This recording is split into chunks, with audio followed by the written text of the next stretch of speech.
Hi, magandang araw. Narito po ako para sa magandang balita na nais kong ihatid sa inyo. Nais kong ipaabot sa inyo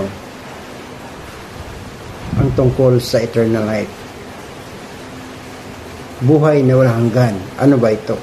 Buhay na walang kamatayan, buhay na hindi nadadanas ng kamatayang pisikal. Literal ba ang tinutukoy ng salita ng Diyos? Ano ang eternal life? At paano natin ito makakamtan?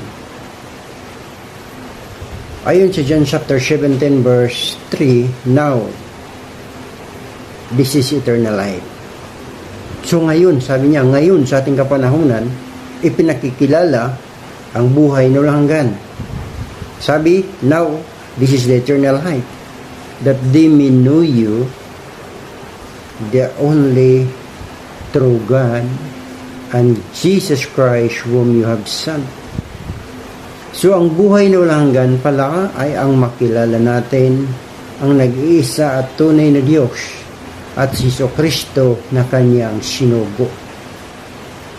Now kaibigan, ang tanong, nais mo bang malaman paano magkaroon ng buhay na walang hanggan?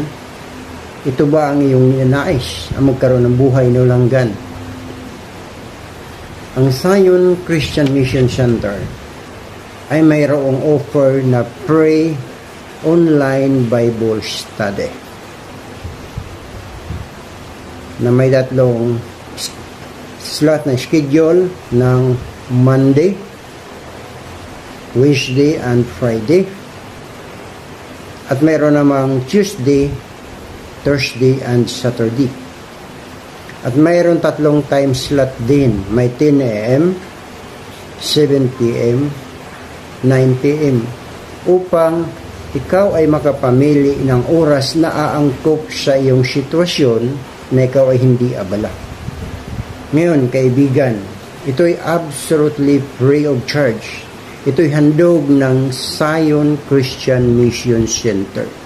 Kung ikaw ay interesado, kaibigan, na mag-aral upang malakilala mo ang Diyos na totoo, ang nag-iisang buhay na Diyos at makapangyarihan sa lahat, at si Kristo na kanyang sinugo,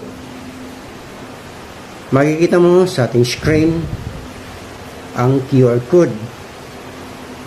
I-scan mo ito, o kaya naman kontakin mo ang number na nasa upang ikaw ay makapasok sa ating via Zoom, OBS, or online Bible study. Tara na kaibigan, mag-aral tayo pang makilala natin ang Diyos na totoo, buhay, at makapangyarihan sa lahat, at ang Panginoong Kristo na kanyang sinugo. Ano pang hinihintay mo?